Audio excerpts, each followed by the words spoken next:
Hello, this is Samuel Pinx, and this is the breakdown video for the research project I created.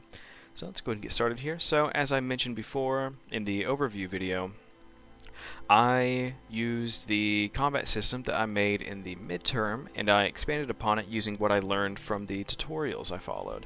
And what I did was I created a perception-based AI system, and using that perception system I also created a perception-based damage system, making the combat more realistic and the AI more realistic as well. And I also created a targeting system that I'll get into in a second. So, going into the enemy AI controller, you can see here I have the AI perception set up. There's the sight configuration for his line of sight, and then the damage sense. And this right here is what's responsible for setting up all of the perception for the AI. And it gets the blackboard so it knows which behavior tree to be using. And going into the behavior tree itself, this right here is mostly the same from the midterm. It's what's responsible for making the AI move towards the player and wander around them once the player is targeted. But I spent several hours debugging and making sure that the perception system works with the AI I had set up with this behavior tree. But I finally got it working, and this here and this here is what I've learned from the tutorials. And what it is it's a boolean I set up that is a cannot see player and can see player. And so as long as the AI does not have sights on the player, it will run this branch. And all this branch does is it clears focus off of the target, meaning if the AI targets the player once the player's in its line of sight, and the player gets out of its line of sight, and the AI loses sight of the player, it will clear focus. It's a very simple code. It just casts to the enemy AI, and then it clears focus. And the reason why I did that is because there was a bug where the AI was constantly looking at the player's location after targeting him for the first time. So this fixed that. And then every 0.5 seconds, the AI will find a random location within its location. So it sets the AI's location, the actor, as its origin, and then within a 2000 radius, it will set that value as a vector, and then it will move to it. And this branch will abort itself, meaning the second the AI gets sights on the player, it will abort everything it's doing in this branch and go straight into this bad boy. So, going into what I did with the know-how from the tutorial, this is just the boolean. It is set to, is set meaning true, so it has sight on the player, and it will run this behavior tree. And this is where it focuses the target, it focuses the player, and it finds the player's location, and it sets it as a blackboard value, and this is the name for it. So it gets the player's location, get actor location, and it sets it as a vector in the blackboard, and that's the name of it. And then it will run down to this wanderer branch, which this is responsible for whenever the AI is targeting the player, it will then wander around the player, and it will never stand in one spot, making the combat feel a little more realistic. So find wander location. What this does is it gets this variable origin location, sets it as a blackboard value, and it gets a random point in navigable radius, and the radius is 200. And then it sets it as a vector, and then it will do a move to, and it does this every 1 to 0.5 seconds. And this is just this is what's responsible for the AI to attack the player. Let's see. So it gets the player's location just like last time. It focuses it, and it sets the walk speed so he's not moving towards the player too quickly, and he moves to them, and then he attacks them using this task right here. Behavior tree, and the reset state, all that does is after the AI does the attack, state or attacks, it will go into a holding state, meaning it will just kind of stop and think for a moment before it attacks next. And the enemy will attack every 2 seconds. And this is the behavior tree. And then going back into the perception, going into the damage sense and how that works.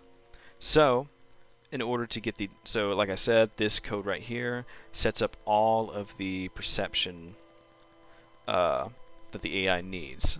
Without this, the perception system would not work. Let's see here.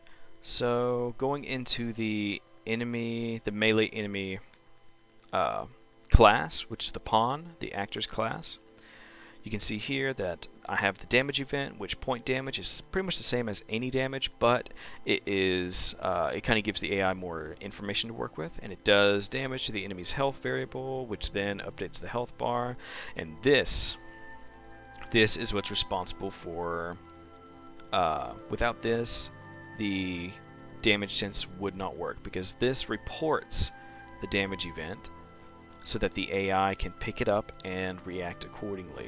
So once the player, the damage causer, deals damage to the enemy AI, this event will then be reported to the AI, and then it will get the player's location and target the damage causer, and it would work from range as well, but in this case I only have melee set up. So by turning on debugging, you can see, okay, he's just hitting me already because he got line of sight. Anyway, so I'm going to get out of his sight real quick. So I'm currently out of the enemy's sight, and I'm back in sight.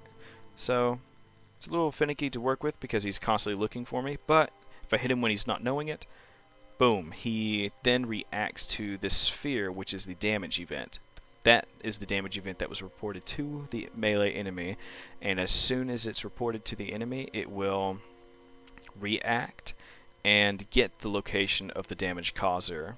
Meaning, even if I were attacking from afar and he was standing right here and I was over there, he would react to where he was getting damaged from and go towards that location, even if it weren't the player.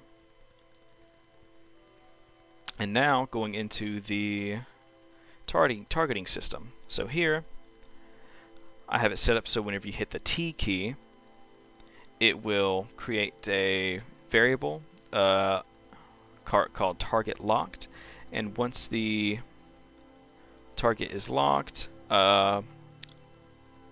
if true, it does not lock onto the character, meaning that the camera will react normally and act normally. But if it's false, meaning the target is locked, it will shoot a sphere trace that will look for physics-based objects, and the enemy is physics-based.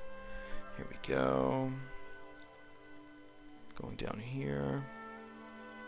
Yeah, he's a physics actor. So what this does is it, within a radius of 300, it will get the actor and it will lock the camera's location to him. So it takes the follow camera, gets the forward vector within a radius of 1000, and it adds it to the actor's location, and it checks if it is valid, the hit actor anyway, which would in this case would be the enemy AI, and if it is valid, then it locks onto the target and it sets these booleans to true. And this is the bulk of the camera. This is what sets the camera to the actor's location. So it gets the locked on target, which is the AI, gets the location of that target, and this sets the X, Y, and Z values for the camera, and this is customizable so that if the camera is too low, you can make it go higher, or if it's too high, then you can make it go lower. And then it gets the look at rotation, and it binds it all and locks it towards the enemy AI, and then it sets the control rotation.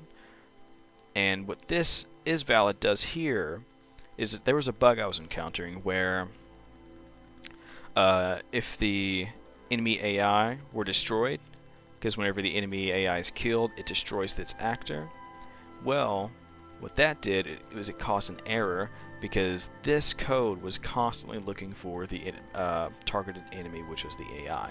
But what this valid does is if it's it checks to see if the targeted the locked on target, which is the enemy AI, is valid, and if it is valid, it runs the code, but if it's not, it won't.